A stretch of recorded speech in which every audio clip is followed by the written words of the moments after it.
I am privileged to speak on behalf of the Red Militant Revolutionary Marxist-inspired Union, Numsa, in this very important watershed conference of the dilemmas of humanity.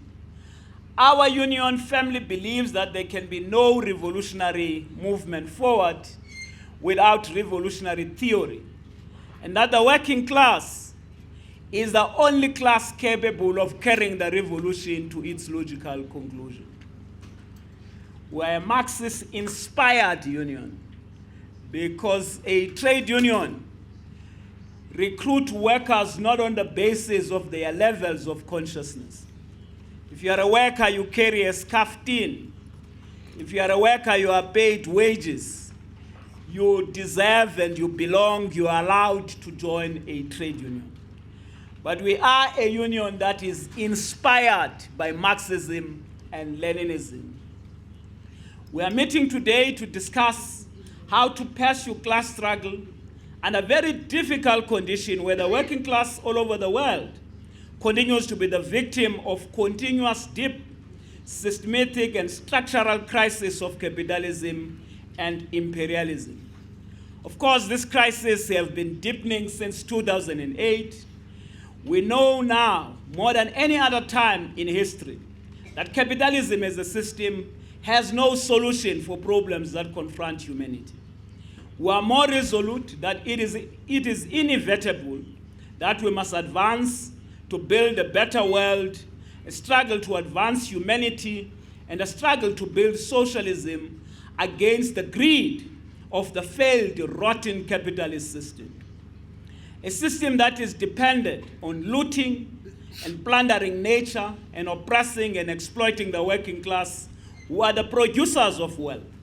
The capitalist system also thrives on unemployed workers to keep wages low, who are not organized by unions, and poor rural peasants. All this enables the super exploitation of the working class by the capitalist class.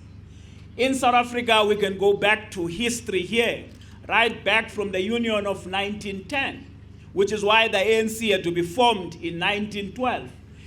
English and Afrikaner capital would have come together, and they would have taken, in their union, they would have taken a conscious decision that blacks and Africans are not allowed to be part of ownership and control of the South African economy. Their role is to be super exploited. And therefore, the struggle for resistance, the struggle to fight back, the struggle to overthrow the capitalist system has got roots in our country, but this is the challenge in the rest of the continent. Wherever capital moves in terms of capital mobility, we can call it investment when it arrives, but its mission is always to oppress and to exploit and to maximize profit. We're meeting today against the backdrop of an imperialist war that has been imposed by NATO and Russia, presented as Russia-Ukraine war. We are meeting against the bombardment of Gaza by Israel, where the Palestinians have been dehumanized and are being killed like flies. The US, the West, and its media regard Israel as superior human beings to Palestinians. Palestinians are being demonized and are called beastly animals. Their lives are therefore disposable. This is done to generate a consciousness of acceptance of the fact that this human being must be violently exterminated. All capitalist and imperialist wars impact all human beings negatively. Most negatively affect children, women, and elderly, the sick, and economies such as Africa, the most ravaged by capitalism. Our continent continues to be at the bottom of the food chain. As a union, we are proud to have sustained our participation in the IPA. Our preamble calls on the working class to set aside all prejudice and unite. This is a very important issue for us. We could not organize workers without first being clear that workers, without making a call to workers, that workers must set aside all prejudice and unite. This to us is very important. I don't know how to define prejudice. Prejudice can be how you look at other people. Prejudice can be about what right you think you have to love and hate other people. Prejudice, you can say, I don't like him for strange reason. For me, he's not impressive. And on the basis of that, you can cause divisions and create problems. Why? I am the shame. I don't know how to explain that. So our preamble does not allow any member of our union to behave like that. So you join the union voluntarily. It is not the union that joins you as a member. You join the union. And the union, the first clarion call to members, it says, before we can do anything, you must know you must set aside all prejudice and unite. Numsa is founded on the principle of unity of the working class and combating all forms of prejudice and discrimination. Recognizing that capital is international, Numsa believe in promoting international unity of the working class of the world. That's why we're part of the International People's Assembly. The Numsa Constitution charges us to abolish exploitation. This is a preamble of the union. We build international solidarity with working class formations, progressive social movements, community organization, and revolutionary political parties. We do this because we are convinced that socialism cannot be built in one country. There has been no time in the history of the world struggle for socialism than now that to prioritize building organization of the working class. In other words, one submission we're making in the Congress, we're saying today there is just no better cause, like a cause of building organization of the working class. There has been no time in history of the world struggle for socialism than to prioritize building organization of the working class. We must strengthen our resolve to build organizations of the working class. The working class needs its vanguard revolutionary leadership.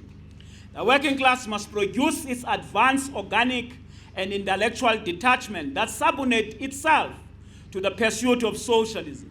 We believe that the fundamental contradiction of capitalism is the contradiction between labor and capital, between the working class and the capitalist class. The contradiction is also about which class owns and controls the social surplus the working class produces. This contradiction can only be resolved by a socialist revolution. The working class are the producers of wealth, and yet they do not own this wealth, which is why our struggle must continue to be about ownership and control of both means of production and the value of our labor. The question of ownership of the means of production and what is produced, which is called the property question, is at the heart of the class struggle and the struggle for socialism. We must humbly accept that there is no replacement for revolutionary agitation of the working class, raising levels of consciousness, mobilizing and organizing them into their organization. The working class is a material carrier of society. We must work to raise working class revolutionary consciousness so that the working class must see itself as a class for itself. The class struggle is the only guarantee for fundamental social change. We must defend the gains of the revolution. يجب أن نستعد للثورة من خلال الاستعداد وجعل 30% من سكان العالم يسعدون لمشابهة 70% ودول مثل روسيا وسوريا وزيمبابوي وكوبا وفنزويلا هي قد عانت لعقود من العقوبات. One of the resolution we must come up very clear with is that the United States cannot continue to be a police of the world. It can't at willy-nilly just decide that the people of Cuba will continue to be burdened by vicious sanctions when they didn't bomb anyone. They simply took a decision that they are advancing humanity, Ubuntu, against greed. For that, they have been basically subjected to sanctions for decades.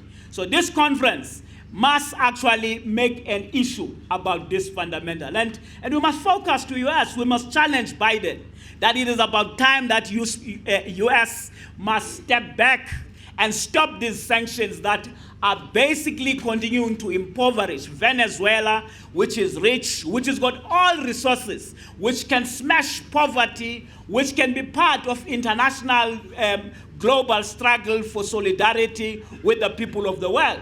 But because of this sanction, these countries continue to suffer.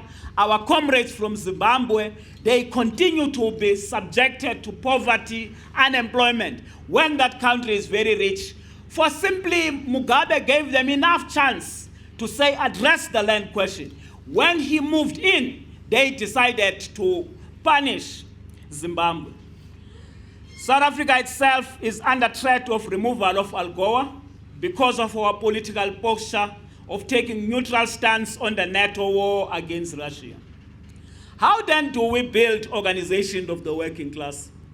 Today, in today's contemporary political and ideological challenges, we're submitting that separated by rivers and forests, we must strengthen our resolve in building militant revolutionary organizations of the working class that are prepared to campaign in a coordinated fashion for a revolutionary agenda. Workers in the working class expect our formation to take up bread and butter issues that affect them and take up campaigns to make sure that those social ills that capital continues to unleash to them are basically addressed. In South Africa, like everywhere else in the world, there is absolutely no replacement for dumping of neoliberal policies. The Washington Consensus, imposed by the IMF and the World Bank and the World Trade Organization, basically all of those policies, we demand that they must be dumped. The working class of the world must be mobilized to fight against defeat of neoliberal structural adjustment program and all austerity measures.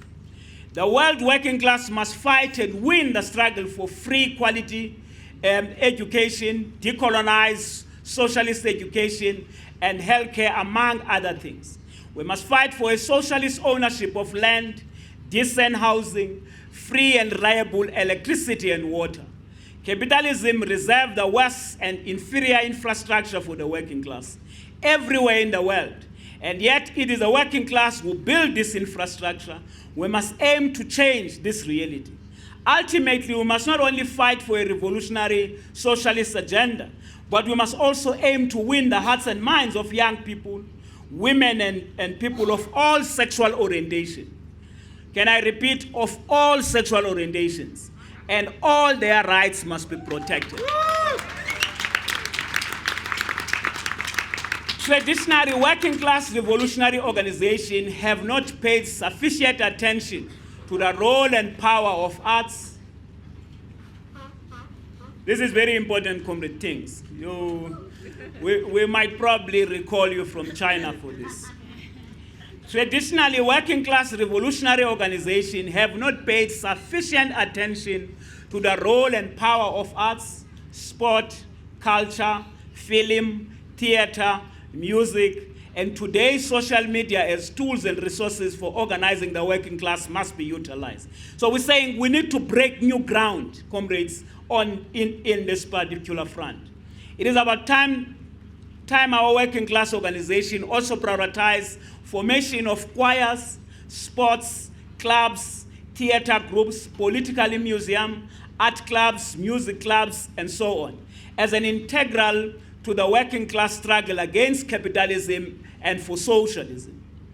We have a fundamental responsibility and a task to conscientize cultural workers to raise their consciousness as part of a socialist revolutionary working class culture. The struggle to socialize the products of culture, labor in itself, is an important aspect of class struggle against capitalism. The struggle for socialism is the only way to build genuine, non-racial, non-sexist, non-democratic, non-homophobic, and democratic society. In other words, what you have not won in the base, which is the economy, you cannot win it in superstructure, which is politics. But for that, The working class cannot champion this struggle alone. The advanced detachment of the working class must provide leadership, must be in the trenches to say, how do we make sure that those who are economically marginalized, landless, dispossessed, are basically affirmed into ownership? Because this is the only way of changing power relations in society. It is impossible to win the struggle for socialism without organizing working class. To organize a working class, you need revolutionary theory and revolutionary program. That's why we must be prepared to debate and discuss, because that's the only way we can raise our levels of consciousness. But we must also be prepared to learn from the working class itself. They must be our teachers. We must agitate them. But when they talk back, we must learn and learn, lesson, and grow. Ultimately, we must work to produce a revolutionary leadership of the working class, because the crisis of the working class is a shortage of socialist revolutionary leadership. Comrades, this is a fact. Both subjective factors and objective factors are ready for the revolution. What we need is working class leadership that is prepared to mobilize the working class for class struggle. The Dilemmas of Humanity Conference must advance and continue exploring both traditional and innovative revolutionary methods of organizing the working class for socialism. There is no one formula for all places and all times. What does this mean? We must study the concrete condition in which the class struggle for socialism are playing out and advance the correct theory and practice for socialist revolutionary organization of the working class. For instance, for our comrades in Tunis, about whether China is driving a socialist project, I know that we debated this question in the last time we met. But my suggestion to our Tunis comrades is that I think we must take a trip to China, all of us, and really walk and really learn what China is doing. From where I'm sitting, there is no country in the world today that is basically proceeding to address the interests of the working class like China is doing. And I'm just saying, maybe to debate far away from China is a problem. But Numsa and Tunis, we must have our own trip to go to China. Thank you very much.